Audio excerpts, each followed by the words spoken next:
Let me ask you something, and don't answer it out loud. Just answer it honestly in your spirit. What if the reason the last few years felt heavy wasn't because you were unlucky, wasn't because people betrayed you, wasn't because opportunities passed you by? What if it was because you were being prepared? See, most people think a new year changes something. A new calendar page flips, and they expect a new life to magically appear. But the truth is, time doesn't change people, mindsets do. Right now, somewhere in the world, two people are stepping into 2026 at the exact same moment. Same year, same clock, same opportunity. One of them will look back 12 months from now and say, 2026 changed my life. The other will say, nothing really happened. The difference won't be luck. It won't be connections. It won't even be talent. It will be what they decided before the year even started. Here's the part that might make you uncomfortable. Most people don't fail because they aim too high. They fail because they never truly believed they deserved more than what they already had. They kept shrinking their dreams to match their fears. They kept negotiating with life instead of commanding it. And maybe that sounds familiar. You've been strong for so long that people think you're fine.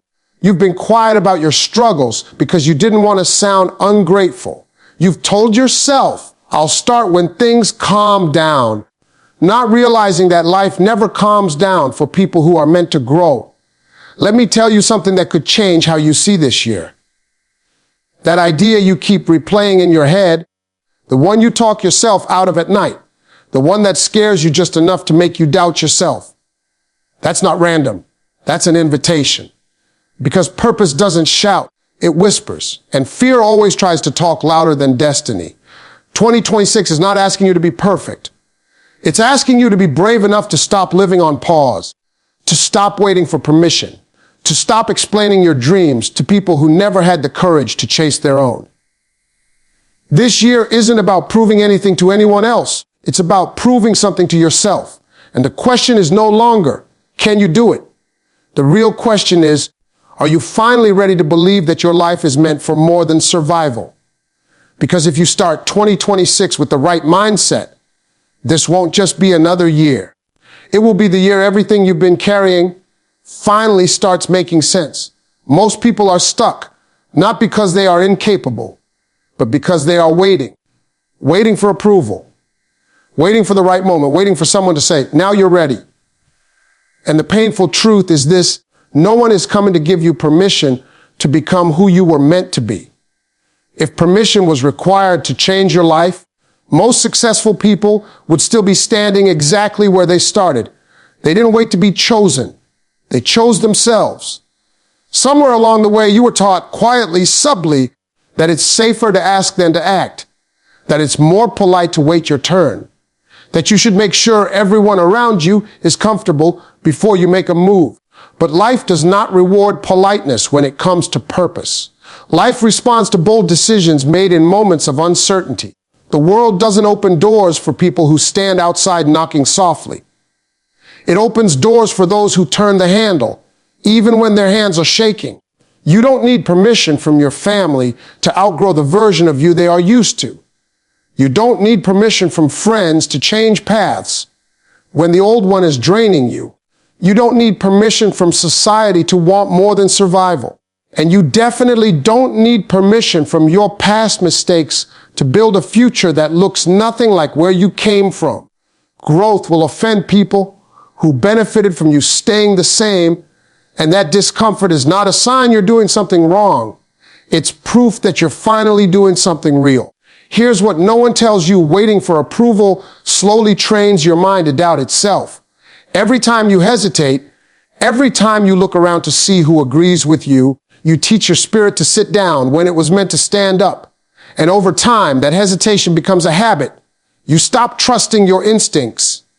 You start second-guessing your ideas. You convince yourself that clarity will come later, not realizing that clarity often shows up after movement, not before it. The truth is, confidence is not something you receive. It's something you build through action. People admire courage, but courage is never comfortable in the beginning. The first step always feels awkward. The first decision always feels risky. The first time you choose yourself, guilt tries to step in and tell you you're being selfish. But choosing growth is not selfish. It's responsible, because you cannot pour from a life you never allowed to expand. Think about how much time gets wasted asking, what if this doesn't work? Instead of asking, what if this is exactly what I need? Fear will always demand guarantees before it allows you to move. Faith moves without guarantees, and every major shift in your life will require you to act before you feel ready. Ready is not a feeling. It's a decision you make when you're tired of explaining why you haven't started yet. You've already survived things you once thought would break you. You've already adapted, endured, and grown in ways you didn't even notice at the time. So why are you questioning your ability now? Why are you treating your future like it needs approval stamps from people who won't be walking the road with you? When you look back on this moment years from now, the regret won't be about what people said. It will be about the chances you didn't take because you were too busy asking for permission to live fully. Change begins the moment you stop outsourcing your power. The moment you realize that no one else is responsible for giving your life meaning. The moment you understand that your calling doesn't need consensus, it needs commitment. You don't need a green light from the world to move forward. You are the signal. And when you fully decide to stop waiting, something shifts. Opportunities start responding to your movement. Strength shows up after the step. And the life you've been imagining starts meeting you halfway. You don't need permission to change your life. You only need the courage to stop waiting and the faith to trust that you are capable of figuring it out as you go. And once you do, you'll realize the hardest part was never the journey. It was giving yourself permission to begin. Most people treat their imagination like a distraction, something childish, something to be silenced once real life begins. But imagination is not an escape from reality. It is the blueprint for it. Nothing significant in this world was ever created without first being imagined by someone who dared to see it beyond what already existed.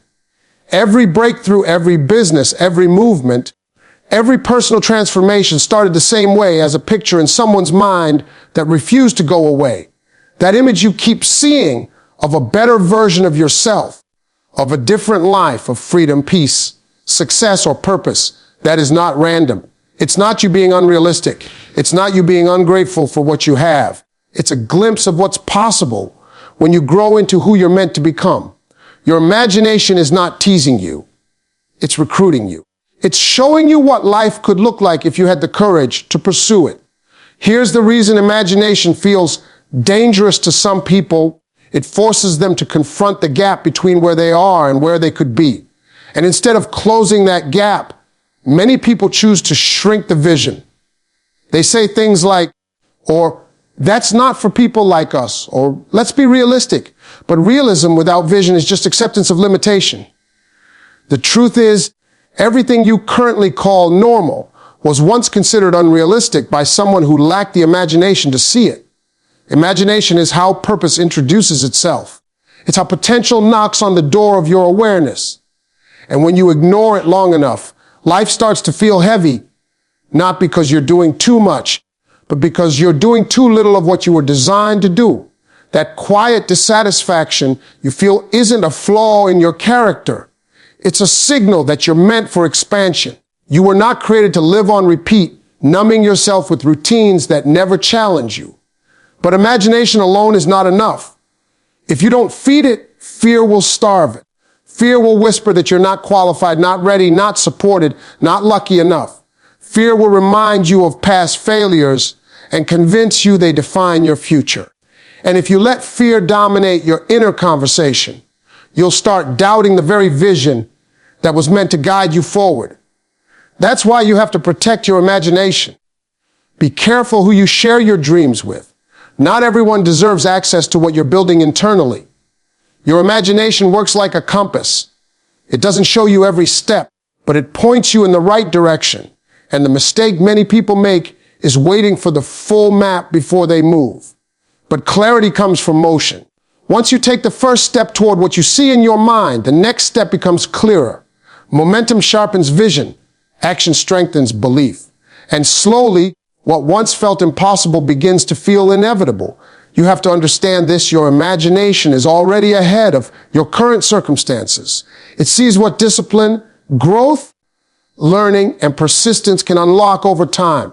It knows that the person you are today is not the person you're becoming. And when you respect that inner vision, you stop comparing your chapter 1 to someone else's chapter 20. You stop rushing the process. You start focusing on alignment instead of approval. Every time you revisit your vision, mentally, emotionally, spiritually, you reinforce it. You begin making decisions that support it. You walk differently, you speak differently. You tolerate less of what drains you. You invest more in what develops you. And even when progress feels slow, you keep going because you've already seen where you're headed. The mind will always try to move the body toward what it believes is possible. So don't silence your imagination. Train it. Feed it with learning. Strengthen it with faith. Support it with action. Because that picture you hold inside is not there to torture you. It's there to guide you. It's a preview of what's possible if you commit to the journey.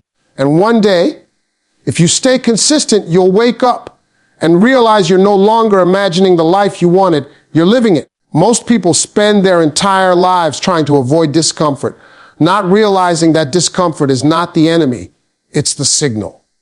The moment something starts to stretch you, challenge you, or make you uneasy, that's usually the moment growth is knocking. But instead of opening the door, people retreat back to what's familiar, what's safe, what's predictable. Comfort feels good in the moment, but it quietly steals your future. Nothing new is born in comfort, and nothing extraordinary survives there for long. Discomfort shows up when you're leaving an old version of yourself behind. It appears when your habits no longer match your potential. It's the tension you feel when your current life can't contain the person you're becoming. And because that tension feels unfamiliar, many people misinterpret it as a warning sign. They think something's wrong, when in reality something is finally right. Growth feels awkward because it requires you to let go of what you've already mastered in order to learn what you haven't. Every next level demands a new version of you. New discipline, new thinking, new standards. And that transition is never smooth. It requires sacrifice, less sleep sometimes, fewer distractions, more focus, more responsibility. It may require loneliness because not everyone can go where you're headed. When you start choosing growth, your circle often gets smaller, not bigger. And that can hurt. But isolation during transformation is not punishment, it's preparation. Discomfort also exposes your excuses. When things are easy, you can hide behind motivation. But when it's hard, when no one is watching, clapping, or encouraging, that's when commitment is tested. That's when you find out whether you want results or just the idea of them. Anyone can be consistent when it feels good. The ones who break through are the ones who stay disciplined when it doesn't. Think about every major change you've ever made in your life. At first, it was uncomfortable. The new routine, the new environment, the new expectations. But eventually, what once felt hard became normal. And that's proof that discomfort is temporary, but growth is permanent. The problem is many people quit in the middle, right when their old comfort is gone, but the new confidence hasn't arrived yet. That middle space is where transformation happens, but it's also where most people turn back. Discomfort is also where honesty lies. When you're uncomfortable, you can no longer lie to yourself. You see clearly what needs to change. Your weaknesses become visible. Your patterns get exposed. And while that can feel confronting, it's also empowering. You can't fix what you refuse to face. Discomfort forces awareness, and awareness is the first step toward mastery. If you want the next level of your life, you have to be willing to pay the entrance fee. And that fee is not money, it's effort, patience, humility, and resilience. It's doing the work even when results are delayed. It's showing up even when self-doubt is loud. It's staying committed when quitting would be easier. Comfort asks nothing of you. Discomfort asks everything, but it gives back more than it takes. The life you want is on the other side of the things you've been avoiding. The conversation you don't want to have. The habit you don't want to break. The discipline you don't want to build. The risk you don't want to take. Each of those moments feels uncomfortable because they require courage. And courage is not the absence of fear. It's action in the presence of it. Once you start embracing discomfort instead of running from it, your relationship with fear changes. Fear no longer controls you. It becomes a compass. When something scares you in the right way, when it challenges you but also excites you, that's usually a sign you're moving in the direction of growth. And the more you lean into that feeling, the stronger you become. Discomfort is not there to stop you. It's there to shape you. It's the pressure that turns potential into performance, the resistance that builds strength, the fire that refines character. And when you finally reach the next level, you'll realize something powerful.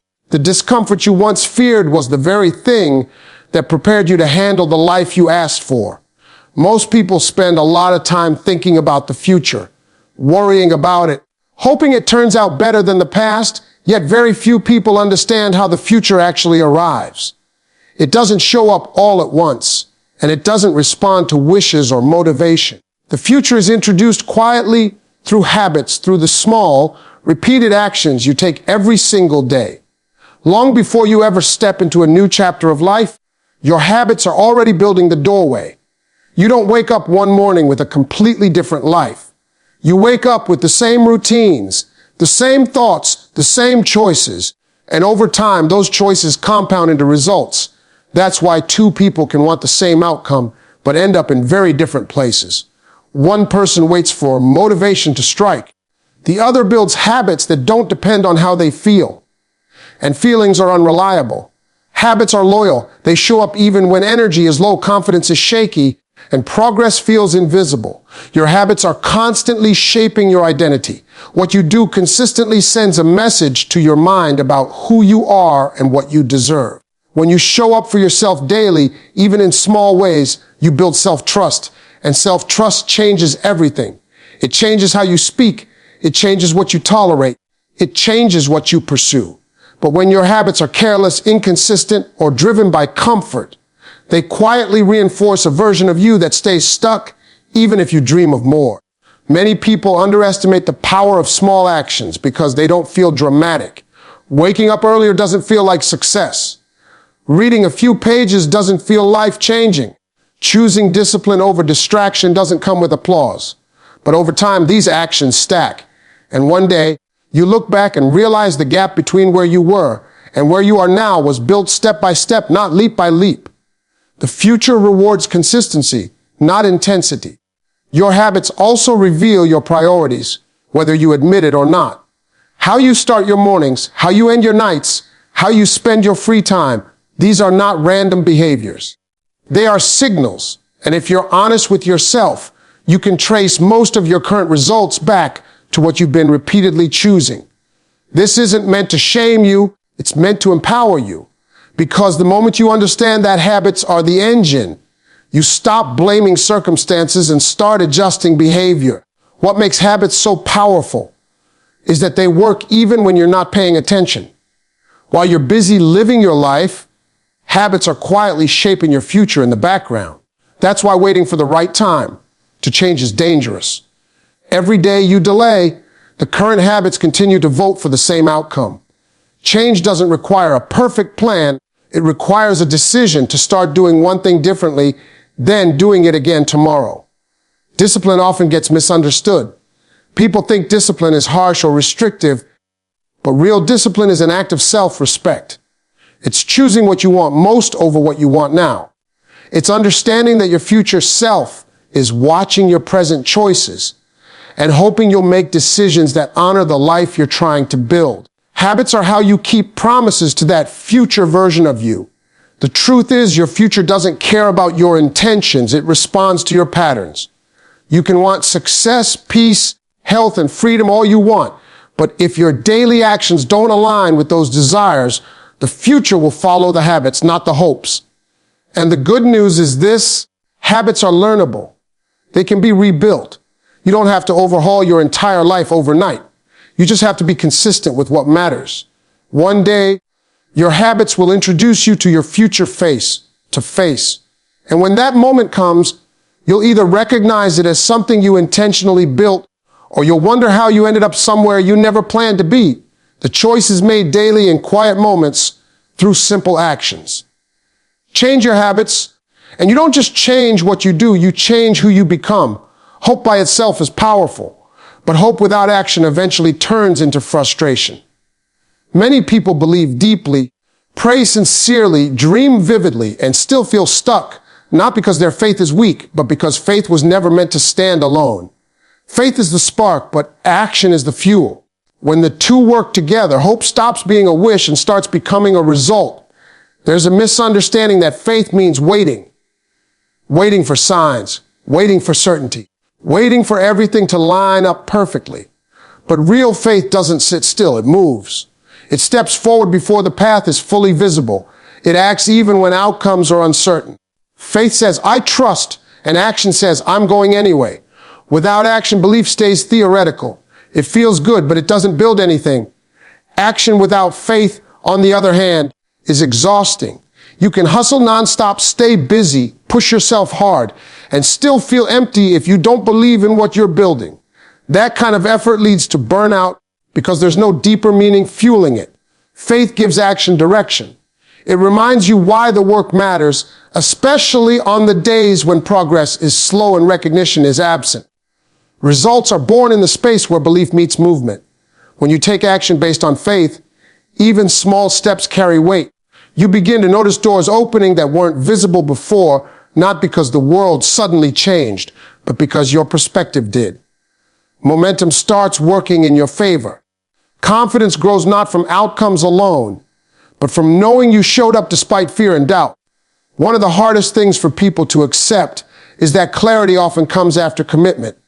Many want assurance before effort, but life doesn't work that way. The assurance comes through experience.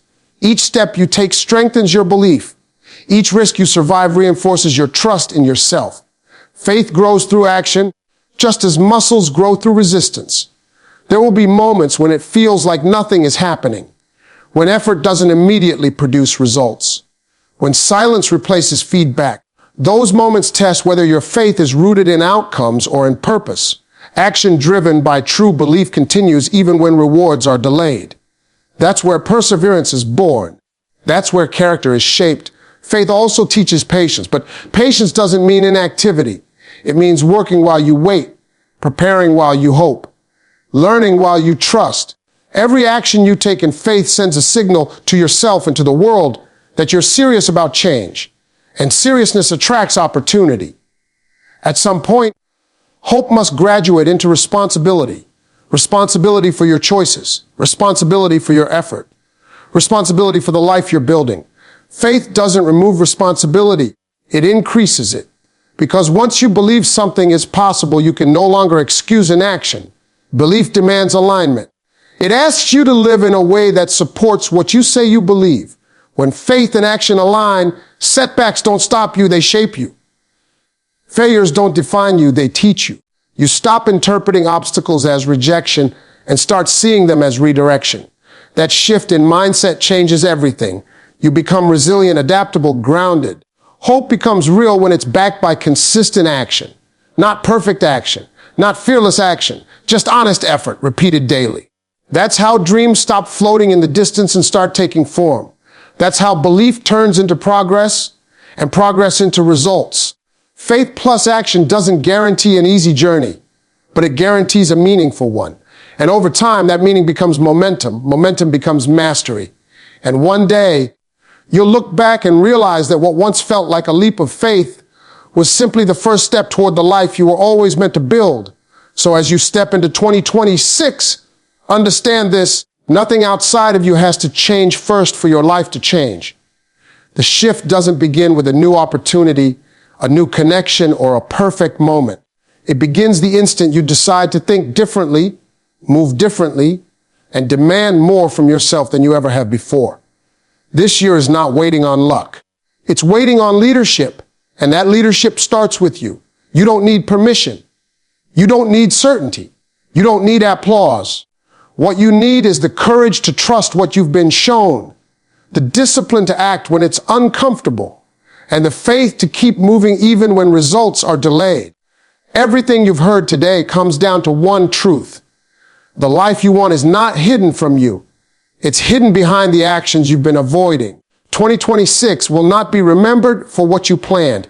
It will be remembered for what you did when motivation was gone, when fear spoke loudest, when comfort tried to pull you back.